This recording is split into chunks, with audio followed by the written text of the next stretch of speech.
So we already know what happens when we plot normal good versus normal good. We know what happens when we plot normal good versus neutral good, N-E-U-T-R-L, both axes. So we have normal good on horizontal axis, neutral good on vertical axis, or normal good on vertical axis and neutral good on horizontal axis. And we know what happens when we plot normal versus bad. So we have normal good on one axis, maybe horizontal or vertical, and on the other axis, that is vertical or horizontal, we have bad good. The next thing that we need to find out is what happens if we plot bad good versus bad good. So we have bad goods on both the axes. We have bad good on horizontal axis and we have bad good on vertical axis.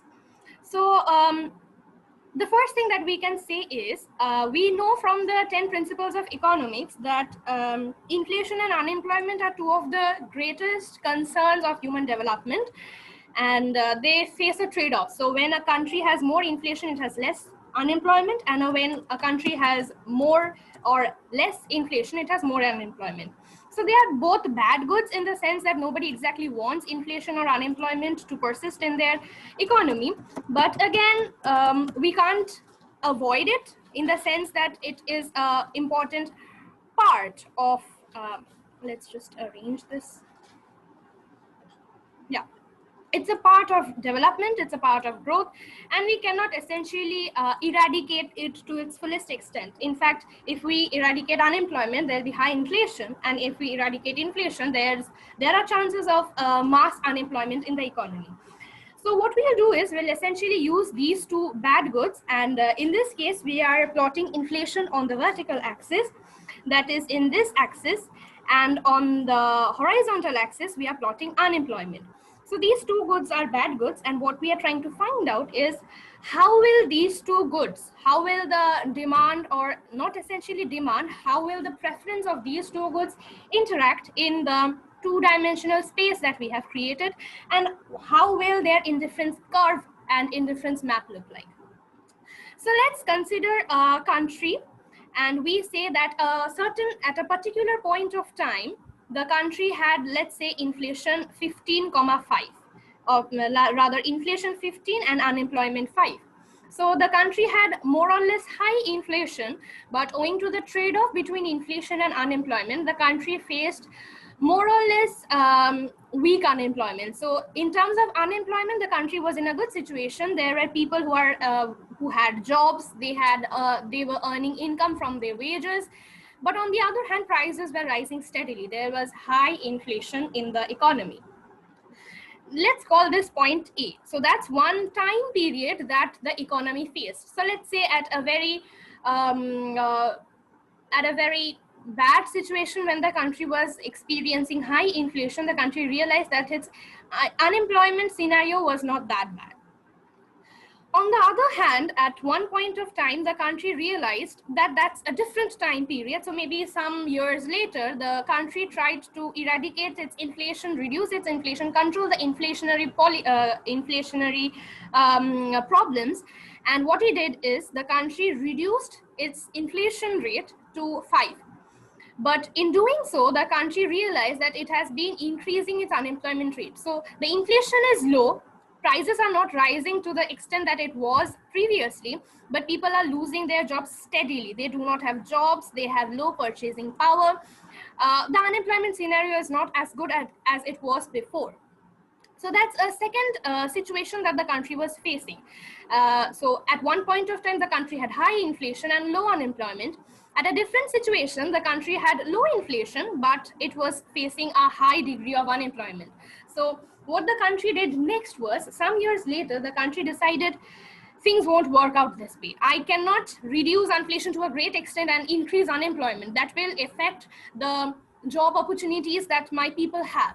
On the other hand, I cannot reduce unemployment to an extent that the prices rise so steadily that in spite of having jobs, the people have low purchasing power and they cannot essentially buy anything. So what the country does is, okay, fine. Instead of reducing one of inflation and unemployment, I will try to curb both of them at the same time and see what I can do with it. So what the country does is, somewhere in the future, the country is at this point. So let's call this point C. And what the country sees is, inflation rate was lower than it started out with. So the highest inflation rate that the country has achieved till now was 15, and right now it's a little above 10. It's still below 15, it's a little above 10. It's somewhere in between 10 and 15 essentially. And the inflation scenario was, at least it's not the worst that the country has seen, and it's more or less workable. So the country can still progress with the current inflation rate. The prices are rising, but it's not devastating. So the country can still work. There is still some purchasing power at hands of the people living in the economy. Similarly, at this situation, what the country sees is unemployment is again not the best that it had seen. So it's not the lowest unemployment rate that the country has seen. Then again, it's not the worst case scenario. The worst case scenario was 25, where literally maybe, I don't know, 70% of the people did not have jobs. Oh, maybe that's too bad. But well, let's say that the unemployment situation was very bad. It was devastating. People did not have jobs at all. And the best situation was 5. So maybe more than half of the people had jobs. There was very low involuntary unemployment and things were good. But the point C that we are talking about right now, the unemployment situation is somewhere moderate. So it's somewhere in between the best scenario and the worst scenario. So the situation that the country can now see is, when the country was in point A, the inflation was high, unemployment was low. When the country was at point B, inflation was low, unemployment was high. But at point C, more or less inflation and unemployment are at a moderate scenario. And what the country decides is, the country is as good as it was at point A compared to C and compared to B. So let's say the national income, when I'm incorporating both concepts of inflation and unemployment in national income, I find that when I'm including these two bad goods or these two defects of the economy, considering the effects of these two bad goods or bad side effects, I am more or less happy with all these three of the situations. So my economy does have a lot of inflation and less unemployment, but this point again has a lot of inflation and low unemployment. Again, this point has moderate inflation and unemployment. So it's not like I prefer a point A to point C, because at the end of the day, this point does have low amount of inflation when I'm comparing it to C. Similarly, I cannot essentially prefer point C to point B or point B to point C, because they have different ratios of inflation and unemployment, and I'm essentially indifferent between these 3 points. So what the economy does is, the economy creates an indifference curve that passes through these 3 points. And the economy says that I'm indifferent between point A, between point C, and between point B. So this is one of the indifference curves that we can see when I'm talking about an economy that is suffering from inflation and unemployment. So if I have one indifference curve as such, I can of course create other indifference curves, and using that I can create the entire indifference map of the economy when I'm talking about inflation and unemployment. Now, what is the observing factor that we can see here? So the first thing is, when we were talking about normal versus normal good, we saw that our indifference curves were downward sloping. And when we are talking about bad good here, you see the indifference curve is still downward sloping. So there's a similarity between normal versus normal and bad versus bad. When we were talking about normal versus neutral, we were either ending up with vertical indifference curves or horizontal indifference curves. And when we were talking about normal versus bad goods, we ended up with upward rising indifference curves. But when we are talking about goods or situations where we are taking two of the same type of goods, so normal versus normal or bad versus bad, we end up with downward sloping indifference curve. So that's an easy point to remember. When you have two goods which are of the same nature plotted on the two axes of the indifference curves, you end up with downward sloping indifference curves. The difference between normal good and bad good is the shape of the indifference curve. So in case you remember, of course, you can refer back to the videos that I have posted before.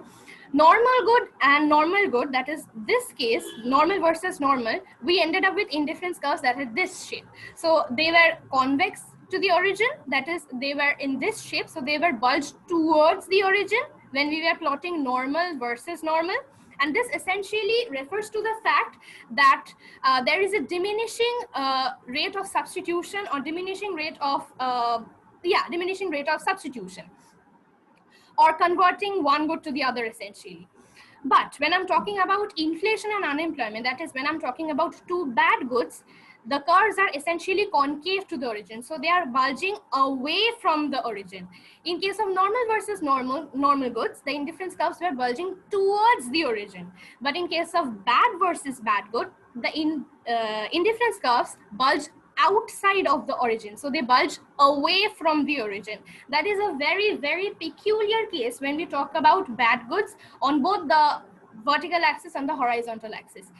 Essentially, an easy way to remember is if, as I've always said, that you need to float your boat. So if this is my boat, then I need to make sure that I am floating my boat when I'm talking about a higher degree of utility. So if this is the bottom of the boat, this is the direction in which it will float. So look at the boat. If the boat is here, then the boat floats in this direction. So it always floats in the direction opposite to its bulge.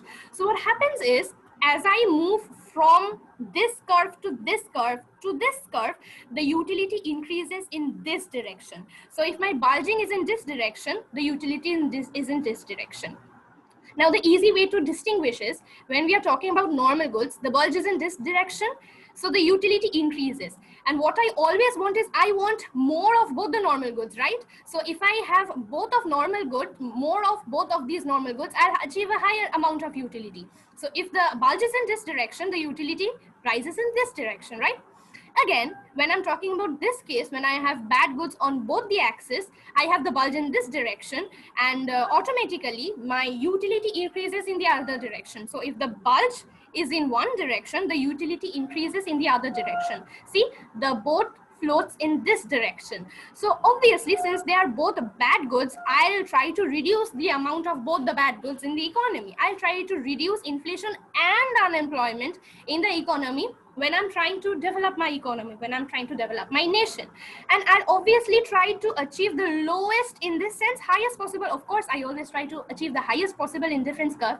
But in this case, the utility curves are ranked in this direction. So I'll try to achieve the utility curve which is closest to the origin, which in this case is always the highest possible utility that I can achieve, which is the utility curve which is closest to the origin.